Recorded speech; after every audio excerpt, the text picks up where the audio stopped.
8, umaga'y nakabalot sa huni ng kafe. One hold your bright bass, brush it drums. Tasa ng kape sa mesa, tahimik ang simoy. Balita'y dumadampi, parang usok sa tasa. Ngayong araw, muling pinag-usapan ang multilateral maritime cooperative activity sa West Philippine Sea, kung saan nag-sail ang Philippine Navy kasama ang Japan at US vessels sa Batanes waters hanggang huling linggo.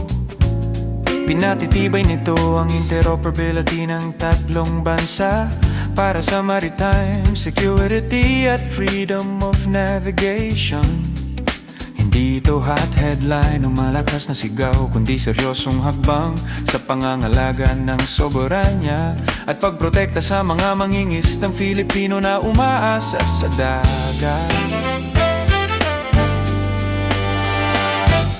Kape at balita, dahan-dahang daloy, hindi sigaw kundi pag-intindi. Sa pagitan ng nota at katahimikan, humihinga ang bayan sa umaga. May bagong ulat tungkol sa ekonomiya na nagpapakita ng paggubo ng business confidence. Sa simula ng 2026 dahil sa mga issue ng anti-corruption efforts at iba pang governance concerns, ito ay hindi simpleng headline, kundi pahiwatig kung paano nadarama ang kumpiyansa ng negosyante at mamimili sa kanilang araw-araw na desisyon sa palengke at puhunan. Habang ang mga digital bank deposits ay umabot sa halos 89 and beyond, pinapakita ang paglago ng bagong bahagi ng financial system na maaari magbigay ng liquidity at accessibility para sa mas marami sa araw-araw na transaksyon.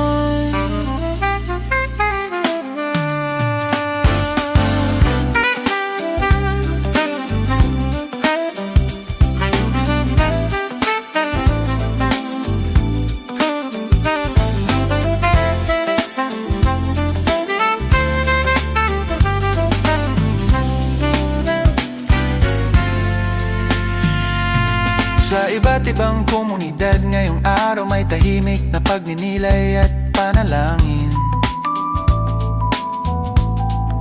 Hindi ito usapan ng debate kundi ng puso. Mga simbahan at kapilya ay puno ng mga nagmumuni na naghahanap ng kapayapaan at pag-asa. Sa panahon ng mga balitang mabigat at mabigat na issue, may mga grupo rin na nagtutulungan para sa kabutihang panlahat at para sa pagpapaalala na ang malasakit ay hindi basta salita, kundi gawa at pagbabahagi.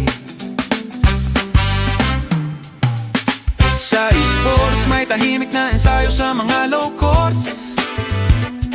Hindi lahat ng balita ay nasa global scoreboard, ngunit bawat dribble, serve at stride ay pag-aasang pahinugin ang laro sa mga susunod na laban. Mga kabataan sa barangay court na may pangarap na balang araw matamo ang mas malaking pagkakataon.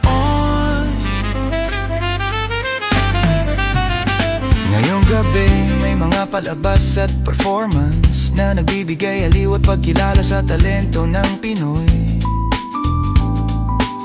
Mula art exhibits hanggang live news events, ito'y paalala na ang sining ay nagbibigay kulay sa araw-araw at nagtataguyod ng kultura. Sa pagitan ng mga headline, ayon sa Pag-asa forecast, warm at humid weather ang umiiral sa buong bansa. Dahil sa Easterlights may isolated thunderstorms pa rin. Walang malalaking bagyo na nakikita sa par. Ang panahon ay parang jazz rhythm. Minsan may kalat-kalat na ulan, Minsan maaliwala sa hapon at gabi, nagiging bahagi ito ng paglalakad pauwi at pag-usisa sa paligid.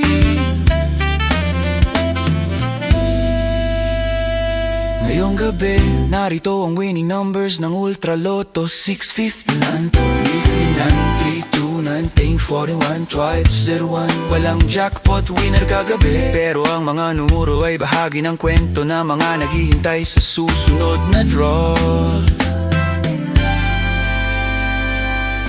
Kape at balita, may lambing at dalo, hindi sigaw kundi pag-intindi.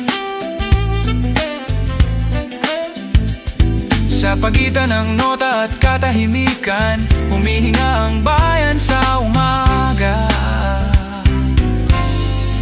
Pebrero 28, tasa'y malamig, balita'y nagiging alaala.